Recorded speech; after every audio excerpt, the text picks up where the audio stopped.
This is Democracy, a podcast that explores the interracial, intergenerational, and intersectional unheard voices living in the world's most influential democracy. Welcome to our new episode of This is Democracy. Today we're discussing a very difficult and important topic, and a topic hopefully that can open opportunities for rethinking the world we're in today. This is the topic of anti-Semitism. Where does it come from? Why does it seem to be growing in our society today? And what can we do about it? We're very fortunate to have with us a friend and important activist in our community and in our nation, Renee Lafair. Renee, welcome. Thank you for having me. It's so wonderful to have you here. Renee is the regional director of the Anti-Defamation League in Austin, Texas, and the Anti-Defamation League, often known as ADL, does some of the most important, consistent, and influential work on fighting hatred in our society. We're going to talk to Renee after we hear Zachary Suri's poem. What is the title of your poem today, Zachary? Can't Feel the Raindrops, a song for Pittsburgh, 10/27/18. Well, let's hear it. Walk through the rain, trying to whistle into the wind, but the rainfall along the hillside can't drown the pain I'm in. But I live under Pittsburgh skies and breathe under Pittsburgh eyes, and I can't feel the raindrops anymore. Lie, lie, lie, like the leaves under my feet. Lie, lie, lie, lie, lie, lie, like the dreams I hope to meet. Lie, lie, lie. And they say if you remove the words, it makes the song holy, but does it really matter when bullets fly and leave us holy too? And they say if you go back, you can only bruise yourself, but I'm tired of sleeping in the dark and I've got no other place to go. Walk through the rain, trying to whistle into the wind, but the rainfall along the hillside can't drown the pain I'm in.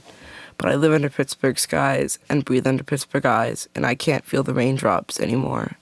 Lie, lie, lie, like the highway coming from the east. Lie, lie, lie, like the darkening parking lot in the silver slip of a moon long gone away. Lie, lie, lie. Lie, lie, lie. And they say if you would just forget, if you would just remember to move on. But I can't help but think it's not some bomb under the grocery cart, some accidental slip of the hand. That it's more than just the day, the place, it's more than just the man under the bridge. But I can't remember to move on until I forget what we left behind today. Walk through the rain, trying to whistle into the wind, but the rainfall along the hillside can't drown the pain I'm in. But I live under Pittsburgh skies and breathe under Pittsburgh eyes, and I can't feel the raindrops anymore. Lie, lie, lie, lie, lie, lie, lie, lie, lie, lie, lie, lie. And somewhere a siren roared, a man slept in the moonlight, and I, lie, lie, lie, lie awake, lie, lie, lie, at night and wonder, lie, lie, why? Walk through the rain, trying to whistle into the wind, but the rainfall along the hillside can't drown the pain I'm in. But I live under Pittsburgh skies and breathe under Pittsburgh eyes, and I can't feel the raindrops anymore. And I can't feel the raindrops anymore. That's incredibly powerful, Zachary. What inspired you to write this poem? Well, this poem is really my personal reckoning with the tragic shooting at the Tree of Life Synagogue in Pittsburgh in October 2018. And I think the message of my poem is more that it may seem that this event was sort of an anomaly, but it just feels like but for me it feels like it's just coming to the surface again, that anti-Semitism is something that has been in our society for so long, and it was just coming to the surface again. Wow. Well, Renee, what is anti-Semitism? How do we understand this hatred that Zachary's talking about here? Well, anti-Semitism is, like a lot of other isms, is when people have a prejudice or discrimination against a Jewish person or the Jewish people. That's like the basic definition. And how does it often express itself in our society today? In a myriad of forms. I brought with me today this thing called the Pyramid of Hate. Yes. Okay? And it's kind of like a construct of how ADL kind of like views the world. Yes. And the Pyramid of Hate is basically a pyramid where there's 5 steps on the pyramid, and the top of the pyramid is genocide, which is the worst form of is the ultimate form of showing what happens if hate goes unchecked, right? But you can't get to the top of the pyramid without the bottom. So these are all of the different manifestations of hate. So at the top of the pyramid is genocide, and then below that is bias-motivated violence, which is an example of Pittsburgh, like you talked about so beautifully in your poem. And below that is discrimination and then acts of bias, and then biased attitudes. So basically, these are all different ways that anti-Semitism shows itself. It can show itself in name-calling. It can show itself. Recently, we've seen a spate of increases in desecrations of cemeteries, of discrimination at the workplace, and desecrations of synagogues, and all sorts of ways like that. Those are the ways that it manifests itself, but it's really based on beliefs under that of certain people. And why has anti-Semitism been around so long? Why have we seen it for such a long period? That's a really good question. I mean, it's the tropes of anti-Semitism have been around for millennia. Right. And they're based in a couple of different things that you just keep seeing recurring over time. For example, the Protocols of Zion, which was a not true book that was written and adopted as truth, even though it was not, which talks about Jewish domination of the world and conspiring to control things. And for some reason, those attitudes take place. And when things are bad in society and people are looking for a scapegoat, many times the Jews are the people who are the scapegoat. Right. And why is that? Why do Jews seem to be the target of hatred in so many moments, in so many ways?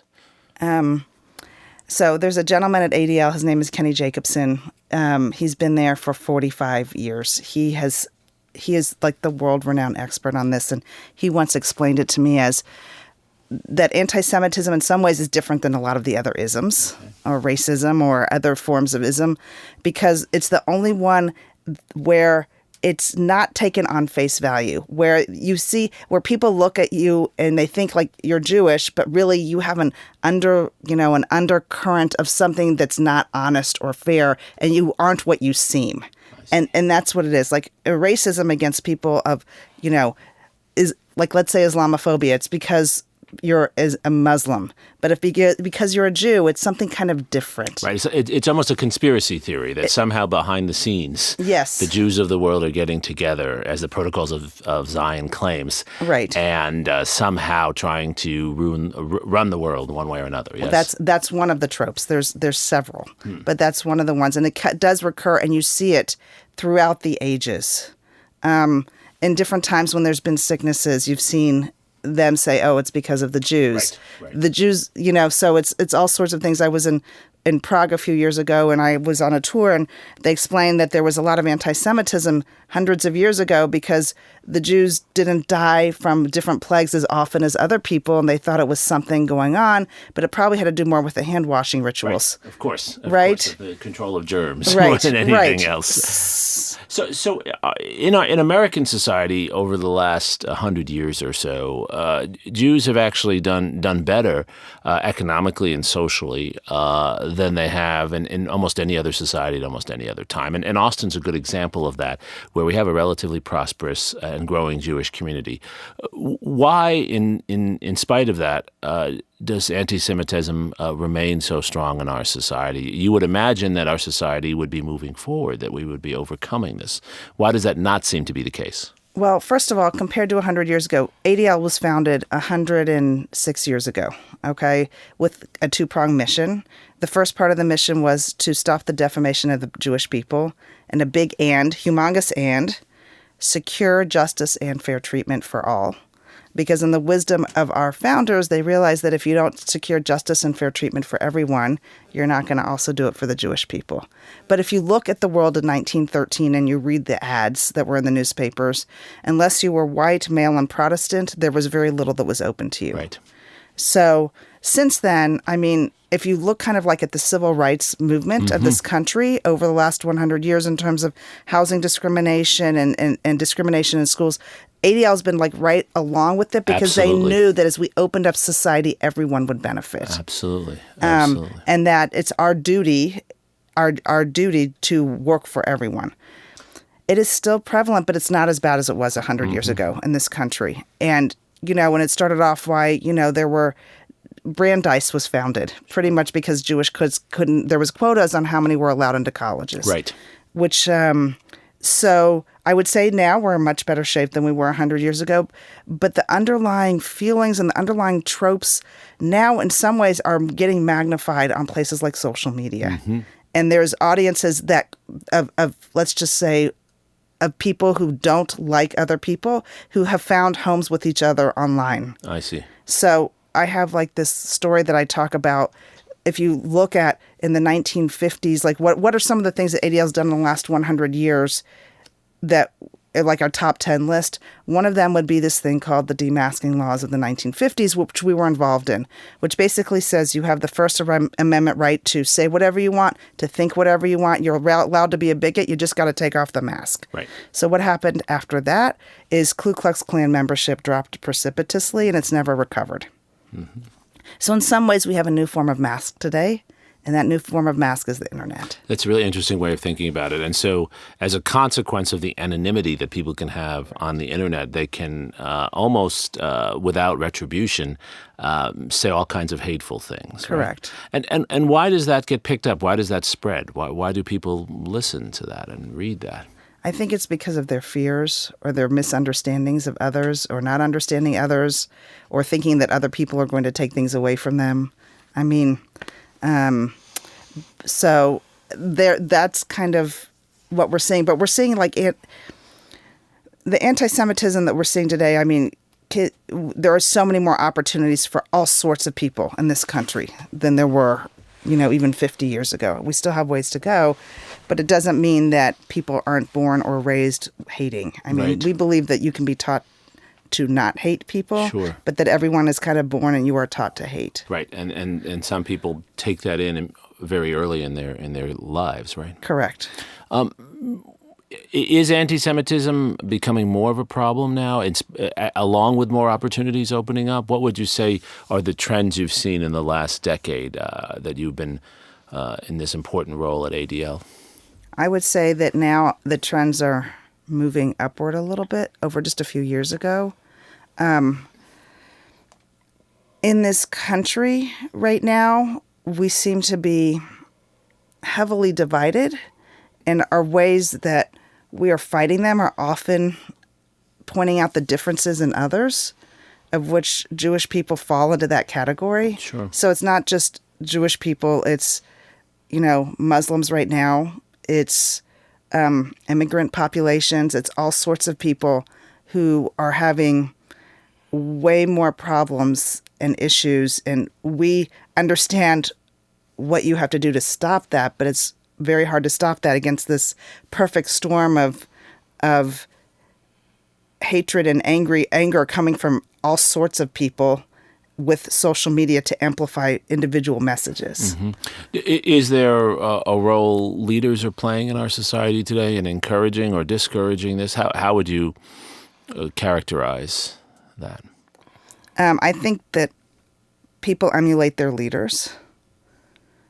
And I think people on all sides. Mm-hmm. We see magnified speech everywhere, and this is not a partisan issue. We try and stay not partisan, but right. principled. That's important, of course. But yes, I think Mayor Adler has a way of explaining what happened in Germany in like the 1930s that I think is really instructive for now, is that when the Nazi Party was in power, or before they got in power, they were kind of like a fringe group. Mm-hmm. And this was right before hyperinflation and the terrible things that happened in Germany. But they had economic policies and major anti-Semitism, okay? And no one was paying attention to them. And then the people right next to them on the political spectrum said, okay, well, if we don't really care about what they say about anti-Semitism or about Jews, but we do like their economic policies. And so then the next group joined them. Mm-hmm. And then if the next group joined them, then group number 3 said, oh, if group number 2 is joining them, right, then we can join them. And pretty soon they're being elected. Right. And so if we don't stop like on this pyramid of hate, if we don't stop the biased attitudes and the acts of bias at the lowest end of this pyramid, then we're going to be in trouble because things will grow into more dangerous. This is the problem of certain biased attitudes and behaviors becoming normalized. Correct. And if we stop speaking out against them, they become acceptable behavior. They become the societal norms. Right. So does this get us into the range of unconscious bias, which is sometimes a controversial topic? Unconscious bias is a controversial topic. We believe that everyone has unconscious bias, that we're all born that way, and that we each have to work hard to recognize our own unconscious bias so that it doesn't affect the people that we serve or the people that we work with or the people that we teach, but we think it's just human. If you are a human, you have unconscious bias. Right. Not everyone agrees with that. And we spend a lot of time, because of the biased attitudes, we spend a lot of time trying to teach people to recognize those so that when they do, they're very conscious of what they're doing so that they can kind of make up for whatever it is that they're feeling internally. Right. And we should say that ADL does this for not just anti-Semitism, but for all kinds of hatred, Islamophobia, Correct. Et cetera. Zachary, did you have a question? Yeah, how do we reckon the rise in the steady rise in anti-Semitism in the past few years with the fact that more Jews are being elected to higher office, are seen in these like more powerful positions? Does that lead to more anti-Semitism, or is that something that shows progress? Great question. Both. Okay, that's an excellent question. In my opinion, I think it shows both. One is that there's been a great deal of progress and that people are becoming more and more accepting of others. On the other hand, it feeds those who believe that there's a conspiracy to control things, or that Jews have too much power. So I think that's the answer to your question. That makes a lot of sense. On that note, we have a student question from Samantha Chen, and she's curious about the connections between anti-Semitism and anti-Zionism. Anti-Zionism being a critique of the state of Israel. We don't need to talk about Israeli policy on this podcast, but more the attitudes towards anti-Semitism and towards the creation of the state of Israel. Let's hear her question. Hi, my name is Samantha Chen, and my question is there a difference between anti-Semitism and anti-Zionism? Renee? Yes, so anti-Zionism has its own definition, which I'm going to read. Anti-Zionism is a prejudice against the Jewish movement for self-determination and the right of the Jewish people to a homeland in the state of Israel. It may be motivated by or result in anti-Semitism, or it may create a climate in which anti-Semitism becomes more acceptable. But they are different. They are different. And also in terms of, anti-Israel bias, ADL believes that you can have attitudes and beliefs that are against, that you don't believe in Israel policy. If all you want to do, if you want to, criticize Israel, all you have to do is open Israeli newspapers and you see a lot of criticism of the state of Israel. This is so true. More in Israel from Israeli Jews than you often hear from Americans. Absolutely. Absolutely. But there are times when anti-Israel criticism does cross the line of anti-Semitism, and that's what we're seeing more of today. Yes, and this is a really important point, though. To criticize the actions of a particular state does not make one racist or someone who's hateful. One can do that in a thoughtful way.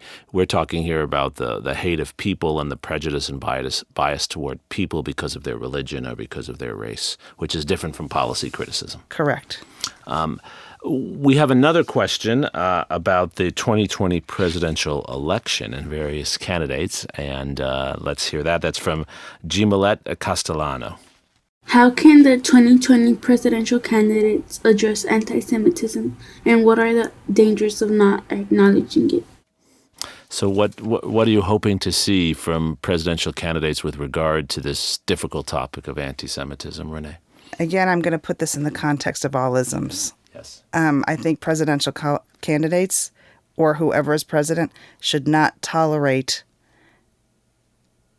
racism, anti-Muslim rhetoric of any kind, anti-Semitism. They need to lead as the voice of people who are accepting of others and model behavior for others. And by not accepting, does that mean speaking out actively against? Yes, absolutely. Okay, so shutting it down.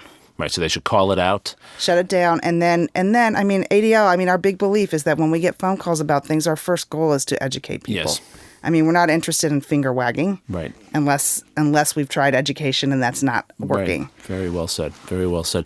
What can our listeners do? Many of our listeners are young people and citizens of various kinds who I think are concerned about this, concerned about watching what happened at the Tree of Life Synagogue that Zachary spoke about so eloquently, but also the manifestations of hatred in so many other forms. The shooting at the church in Charleston, South Carolina, right, where we see so many examples. These are just two of many, unfortunately, of individuals acting out violently toward particular groups because of explicit hatred, often circulated in social media. What can we as citizens do about this? You can participate by.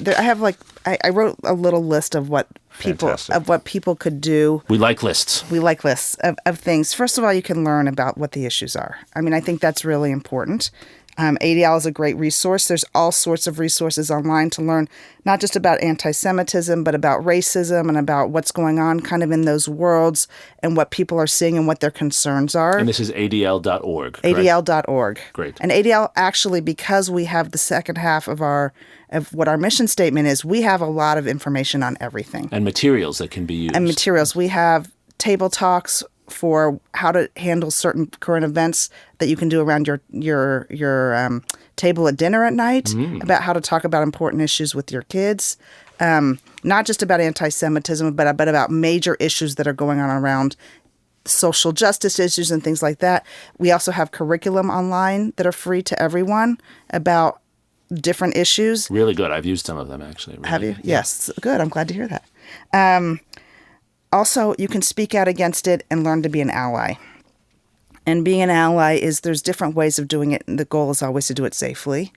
But we found, like at bullying in school, if there's another person there who speaks up for the person who's being bullied against the perpetrator, that really derails things pretty quickly. So one of the things that ADL really looks at is never again, and that concept comes from the Holocaust and making sure things like that and genocide never happen again. Unfortunately, they have in different parts of the world. But to stop the behaviors at the low end of the pyramid, we all need to participate. There was, before the last presidential election, there was a kind of targeted troll campaign against Jewish journalists, where there was some sort of plug-in where if you were Jewish and you were identified as Jewish as a journalist, you had 3 parentheses put around your name.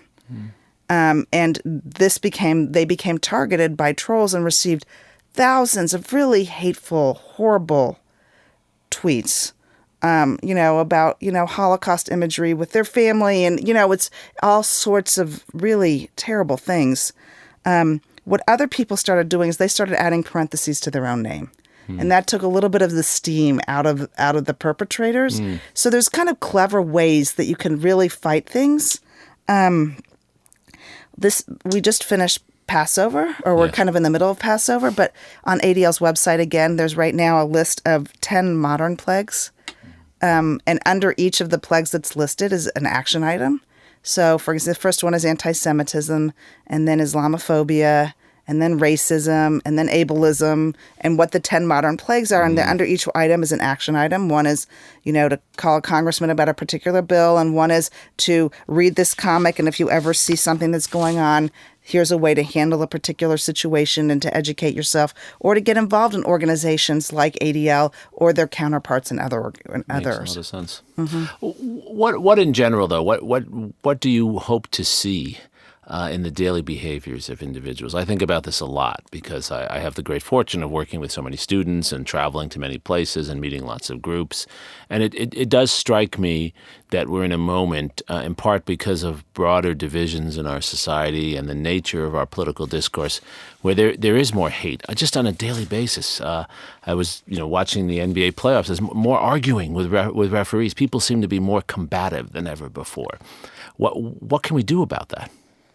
So what I've really tried hard to do in the last few years is try to understand why people feel so differently than I. So I really try and seek out people who have different opinions than I do and sit down with them and try to understand Yes. why. Yes. Why we may not vote the same way, Yes. or why, in a very creative, safe space Yes. to have honest and open dialogue with people who are different from ourselves, Yes. whether it's different political persuasions or people from different ethnic groups or people of different races, to try and understand their lens.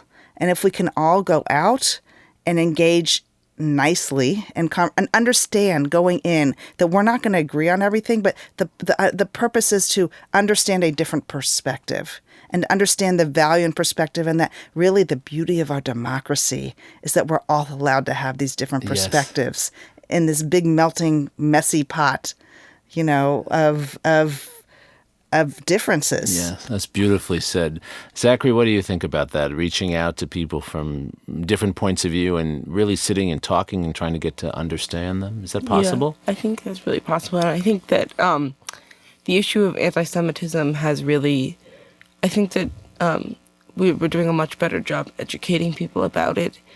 I think that that's really important because I see it in my daily life at school that people are much more aware of it, and the education on these topics is really important. And I think that when students have teachers who they trust speaking to them about these issues, they feel much more comfortable embracing these ideas of acceptance and kindness. I think what underlies a lot of what we've discussed here is that there's a place for hate, unfortunately, in passivity, and that active engagement around the issues is often the most effective way of helping good citizens to see beyond the conscious and unconscious biases that they bring to their work, and that includes all of us in many ways. Renee? I also think that we right now have these echo chambers of the news we choose. Yes. So I try really hard. I don't do this for everything, but I try on major stories.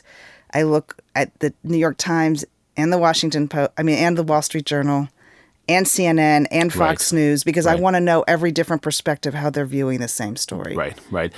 And opening oneself to different perspectives does not mean that one has to accept hate, right? No. As a matter of fact, when I've done that and I've been able to explain the perspective I'm coming from, I'm also often able to help people see a different perspective that they hadn't thought of before. Yes. I think ADL has done such a good job in helping people to examine themselves and see the world around them better. And I think we all have room to learn in that area. And it's hard work. The internal work is really hard, and it's not as scalable as I'd like it to be. No. It really is one person at a time. I think that's right.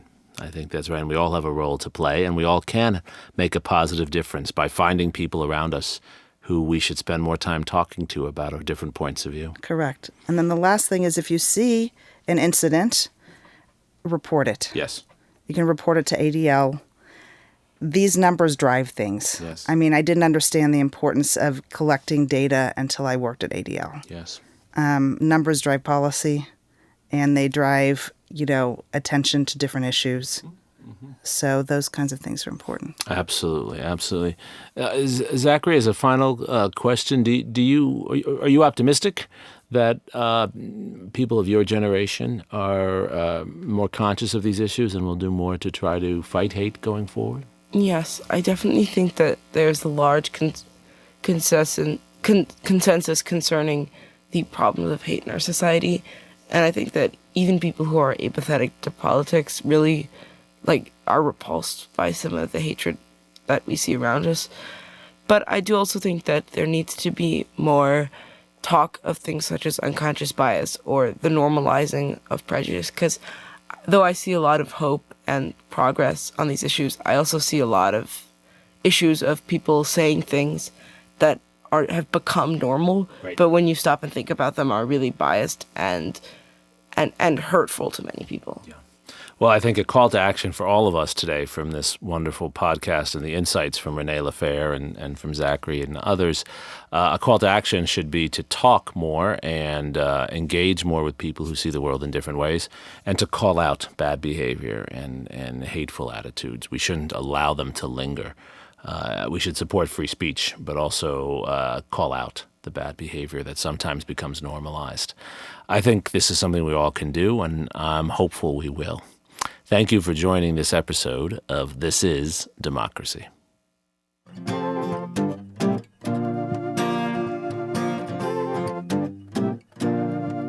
This podcast is produced by the Liberal Arts Development Studio and the College of Liberal Arts at the University of Texas at Austin. The music in this episode was written and recorded by Harrison Lemke, and you can find his music at harrisonlemke.com. Subscribe and stay tuned for a new episode every Thursday featuring new perspectives on democracy.